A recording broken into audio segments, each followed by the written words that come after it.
কর্ম পরিকল্পনাটা সঠিকভাবে হয় না। যারা নেতৃত্বে আছেন তাদের কাছে আমার অনুরোধ থাকবে, তারা কর্মী থেকে শুরু করে সবাইকে সার্বক্ষণিক তদারকি করবেন এবং একটা পরিকল্পনা দেবেন, কখন কোন স্থানে কাজ করবেন, কত ঘন্টা করে কাজ করবেন, কিভাবে কাজ করলে সফল হবেন, সেই দিক নির্দেশনাগুলো দেবেন। এটা আমার অনুরোধ থাকবে। তাহলে আমার মনে হয় আমরা সফল হব। কিন্তু আমরা অনেকে লক্ষ্যমাত্রা দেওয়ার সময় বড় কথা বলে ফেলি, আমি এত লক্ষ টাকা দেব, কিন্তু একজনে পারে আরেকজনে কেন পারে না? আজকে আমি কয়েকজন লোককে আমার সামনেই দেখতে পাচ্ছি যারা সফল হয়েছেন এবং খুব ভালো কাজ করেন। বরিশালের মামুন সাহেব দেখতে পাচ্ছি, কুমিল্লার মিজান সাহেবকে দেখতে পাচ্ছি, ফারুক সাহেবকে দেখতে পাচ্ছি, অনেকের নাম হয়তো আমি এই মুহূর্তে বলতে পারতেছি না, যারা খুব ভালো করতেছেন। এইরকম ভালো করার লোক এখানে কিন্তু গোল্ডেনে অনেক আছে। আমাকে চেয়ারম্যান মহোদয় একসময় বলেছিলেন যে তুমি বাহির থেকে আরও কিছু বড় বড় পদের লোক আনো। আমি বললাম, স্যার আমাদের এখান থেকে সৃষ্টি করা যাবে, আমাদের এখানেও সুযোগ্য এবং দক্ষ লোক আছে। যেমন ন্যাশনাল লাইফে দীর্ঘ 24 বছর পর একজন ডিএমডি হয়েছে, এই ন্যাশনাল লাইফ থেকে সৃষ্টি করছে, বাহির থেকে আনে নেই। আমি চাই আজকে ম্যানেজমেন্টের কাছে আমাদের এখান থেকেও আরও কয়েকজন ডিএমডি সৃষ্টি করা হোক এবং যারা আজকে নেতৃত্ব দেওয়ার জন্য অপেক্ষায় আছে তাদেরকে উপরে আনা হোক এবং সুন্দরভাবে যদি সাজানো যায়। আমি বিশ্বাস করি, যেহেতু আমি এমন কোনো অফিস নেই বা জোনে আমি যাই নাই, গোল্ডেন লাইফের যে সম্পদ আছে, গোল্ডেন লাইফের যে দক্ষ কর্মী কর্মকর্তা আছে, বাংলাদেশে কোনো লাইফ ইন্স্যুরেন্স কোম্পানিতে নেই। আমি দীর্ঘ 22 বছর ন্যাশনাল লাইফ ইন্স্যুরেন্সে কাজ করছি, এজেন্ট থেকে আমি ওখানে ভাইস প্রেসিডেন্ট হয়েছি। আমি দেখেছি ওরা একটাতে সফল, শুধু তারা বাহির থেকে কোনো লোক আনে না, তারা শুধু নিজেদের লোকগুলোকে উপরে নিয়ে আসে এবং প্রতিনিয়ত তারা নিচের থেকে কর্মী নিয়োগ প্রদান করেন। তা আমরা কি সেইভাবে করব না করব না?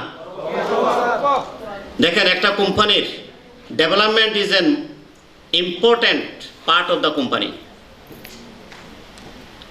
ডেভেলপমেন্টের লোকরাই প্রিমিয়াম এনে একটা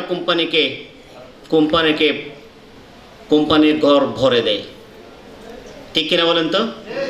আর আমাদের যারা দাপ্তরিক বা অফিসিয়াল কর্মকর্তা আছে তারা এগুলা সেবা দান করে এবং এগুলোকে আমানত হিসাবে রক্ষা করে। কি সত্য না মিথ্যা? তাহলে আমরা যারা ডেভেলপমেন্ট অফিসের মুদ্রার এপিট ওপিট, আমার বিশ্বাস আজকে যেভাবে আমাদের কর্মকর্তারা, প্রশাসনিক কর্মকর্তারা বক্তব্য দিয়েছেন, তারা যদি এইভাবে আন্তরিক হন, এখানে যারা আছেন তারা যদি আন্তরিক হন, গোল্ডেন লাইফ আমাদের এমডি স্যারে যে স্বপ্ন দেখেছেন এটা 1 নম্বর কোম্পানি করবে, আমি আবারও মন থেকে ইমানের সহিত আমি বলছি এটা 1 নম্বর কোম্পানি হবে হবে হবেই। কারণ দৃঢ় সংকল্প যদি কোনো ব্যক্তি থাকে যেটা আমি করবই, আমি দেখেছি সেটা পারবো। আমি জীবনে অনেক সময় প্রতিজ্ঞা করেছি এই লোককে আমি বীমা করাবই, কিন্তু আমি করতে পেরেছি। আবার অনেক সংকল্প করেছিলাম যে একে আমি এই পেশা আনবই, আনতে পেরেছি। তাহলে কি আপনাদের দ্বারা সম্ভব না? সম্ভব না? তাহলে আমরা আজকে দৃঢ় সংকল্প করে করব কাদের মতো? দৃঢ় সংকল্প করা আমরা রাইট ব্রাতিদের মতো, অর্থাৎ রাইট নামে 2 ভাই যারা সংকল্প করেছিলেন যে আমরা একটা এমন যানবাহন তৈরি করব যেটা আকাশে উড়বে। তাদেরকে বিজ্ঞানীরা পাগল বলল যে আকাশে আবার কিসের যানবাহন উড়বে, কিন্তু তারা বিশ্বাসে অটল এবং সংকল্প থেকে এক চুলও নড়ে নাই। তারা শেষ পর্যন্ত বিমান আবিষ্কার করে পৃথিবীকে দেখিয়ে দিল।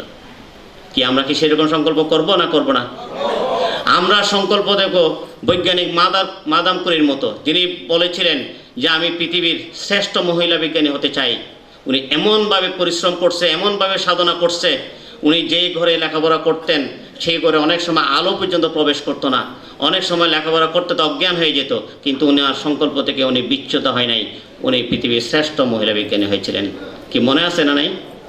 আমি আরেকটা উদাহরণ দিই, যে স্কুলে যে ছাত্রকে টিচার বলেছিলেন তোমার দ্বারা লেখাপড়া সম্ভব না, তুমি ক্লাসের সবচেয়ে খারাপ ছাত্র, সেই ছাত্রের নাম কি জানেন? আজকে আমরা এই যার জন্য আলো দেখতে পাচ্ছি, বৈদ্যুতিক বাল্বের আবিষ্কারক আলবা এডিসন। তাহলে এই ধরনের সংকল্প কি আমরা করব না করব না? আমি মন থেকে চাই, আরো একটু জোরে আওয়াজ চাই, কি করব? কিন্তু দেখেন, না হলে আমি বলবো, আমি প্রথমে যদি আমি ডেভেলপমেন্টের প্রধান হিসেবে বলছি, যদি আপনারা এই বছর এভাবে কাজ না করেন, আমি নিজেই পদত্যাগ করে চলে যাব। কারণ আমি 26 বছর জীবনে আমি এই পেশায় ব্যর্থ হই নাই। গোল্ড মেডেল থেকে শুরু করে আমি সব কিছু পেয়েছি। সুতরাং আমরা গত বছর অনেক ইনভেস্ট করেছি, আপনাদের আনাচে কানাচে গিয়ে আমরা মিটিং করেছি, অনেক টাকা খরচ করেছি। এই বছর কিন্তু আমাদের কোম্পানিকে দেওয়ার পালা। কি সত্য না মিথ্যা? যাক, আমি বক্তব্য দীর্ঘস্থায়ী করব না।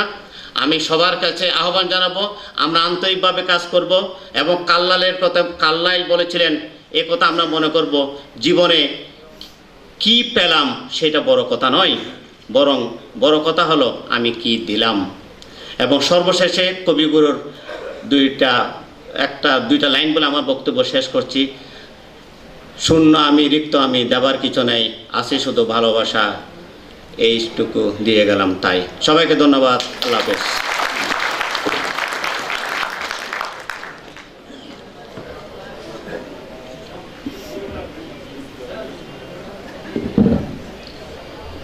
সতীর্থবৃন্দ, আমার মনে হয় হিম শীতলে সকলে ঠান্ডা হয়ে গেছেন। আপনারা যদি অনুমতি দেন তাহলে আমরা এসিটি অফ করে দেই। এসি অফ করে দিব নাকি আমরা উজ্জীবিত হব? এই কর্মকর্তারা যে গোল্ডেন লাইফের কর্মকর্তা সেটি আমাদের বিশ্বাসই হয় না। আপনারা আজকে এখানে 700 কর্মী কর্মকর্তা উপস্থিত, ভিতরে অবস্থান করছেন 600, বাহিরে আছে 100।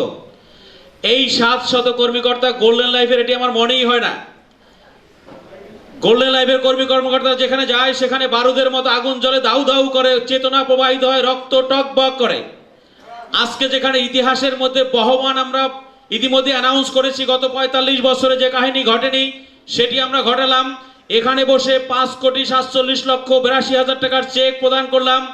আপনারা এখনো শীতল হয়ে বসে আছেন, এটি আমাদের কাছে কেমন যেন আজকে নির্জীবিত লাগতেছে। আমি উজ্জীবিত চাই, এবং যারা যেখানে আছেন আমার মনে হয় আড়মোড়া দিয়ে সব শিশুরা জাগে, আড়মোড়া দিয়ে সব কর্মীদের জাগতে হবে।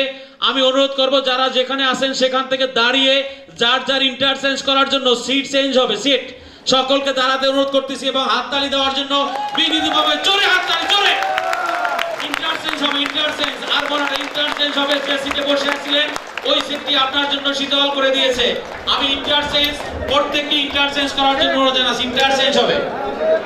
আমি আরো একটি রেকর্ড করতে চাই, আজকে যেহেতু বিশেষ অতিথি প্রধান অতিথিগণ এখানে এসেছেন এবং 2 জন তারকা আমাদের সামনে এসেছেন, যারা হয়তো ভবিষ্যতে গোল্ডেন লাইফের নেতৃত্ব দিবেন, জনাব ইসনাদ ইকবাল এবং জনাব ইমাদ ইকবাল। তাদের জন্য আমরা আরেকবার দাঁড়াবো। এই 2 জনের ধরে দাঁড়িয়ে আমরা তুমুল করতালি, তুমুল জোরে করতালি চাই, জোরে।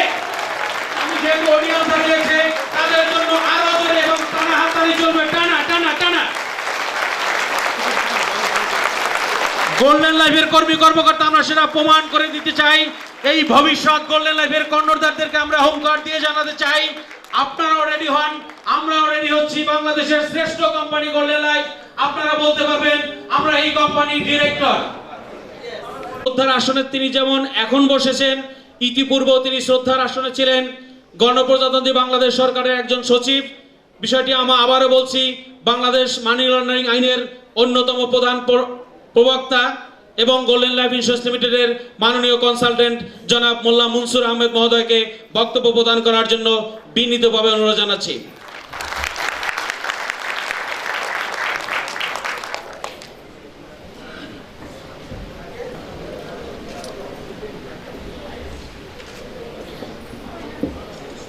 বিসমিল্লাহির রহমানির রহিম।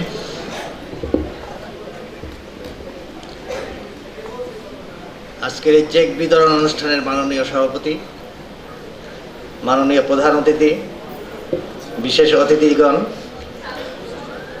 উপস্থিত ভদ্র মহিলা ও ভদ্র মহোদয়গণ এবং আমার প্রিয় সহকর্মীবৃন্দ, আসসালামু আলাইকুম।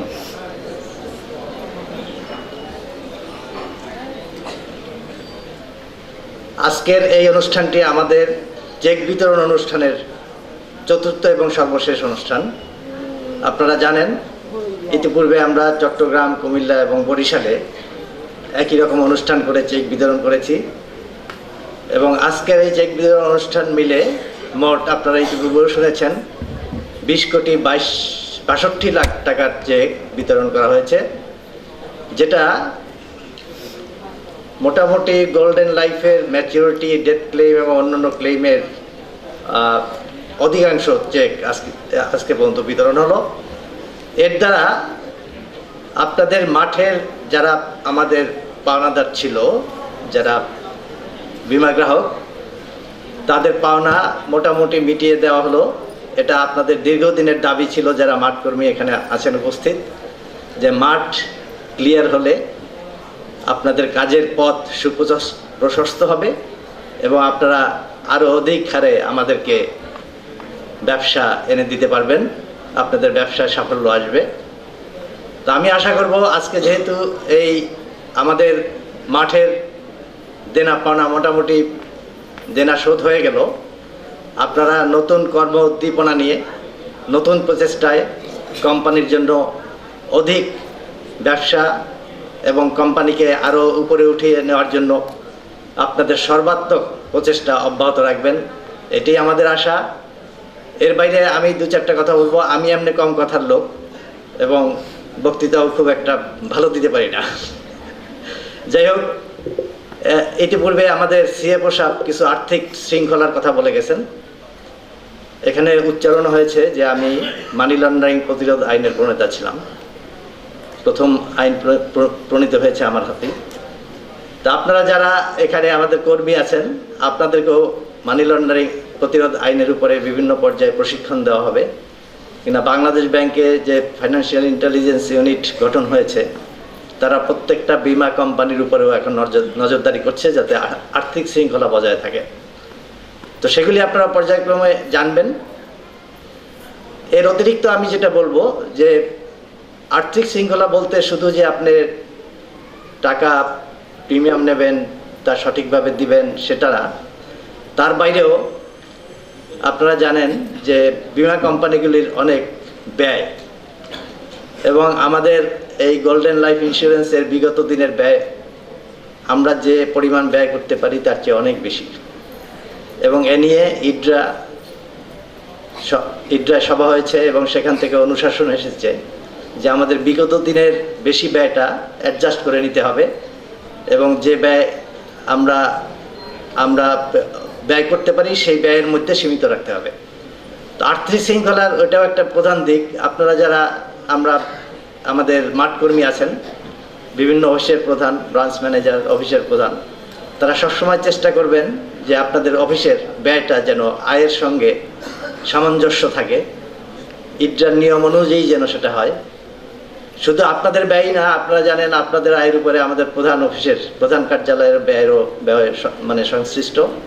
সুতরাং আপনাদের খরচটা যাতে কম করতে পারেন সেই প্রচেষ্টা অব্যাহত রাখবেন। এর বাইরে আপনারা দেখবেন যে অনিয়মিত খরচ যেটা নিয়মের বাইরে পড়ে সেটা সবসময় পরিহার করবেন। আপনারা জানেন যে বিমা সেক্টরে এখন অনেক কোম্পানি আছে যারা অত্যন্ত সফল এবং তার মধ্যে আমরাও চলে যেতে চাই। আজকেও পত্রিকায় এসেছে যে বাংলাদেশে জীবন বিমার 40,000 কোটি টাকা কোথায় তারা রাখবেন তা নিয়ে ব্যাংক এবং আর্থিক প্রতিষ্ঠানগুলির মধ্যে তার টানা হেঁচড়া চলছে। বাংলাদেশ ব্যাংক চাচ্ছে এই টাকা ব্যাংকে থাকুক, কিন্তু আর্থিক প্রতিষ্ঠানগুলি বলছে তাহলে তাদের ব্যবসার ক্ষতি হবে, তারা ওই টাকার অংশ চায়। তাহলে বুঝে দেখেন যে আমাদের গ্রাহকদের টাকা এগুলি রাখতে হয় ফিক্সড ডিপোজিট এফডিআর করে এবং সেটারও নিয়ম আছে যে সরকারি ব্যাংকে কত রাখতে পারবে, বেসরকারি ব্যাংকে কত রাখতে পারবে। তাহলে 40,000 কোটি টাকা এগুলি গ্রাহকদের টাকা। আপনারা জানেন যে গ্রাহকদের পাওনা নির্দিষ্ট সময়ের মধ্যে দিতে হয়, এটা বিমা আইনেই বলা আছে যে ওই সময়ের মধ্যে না দিতে পারলে ওই গ্রাহককে অতিরিক্ত সুদ প্রদান করতে হয়। তা আমরা বিভিন্ন কারণে, আর্থিক কারণেই প্রধানত দীর্ঘদিন ধরে গ্রাহকদের পাওনা টাকা দিতে পারি নাই।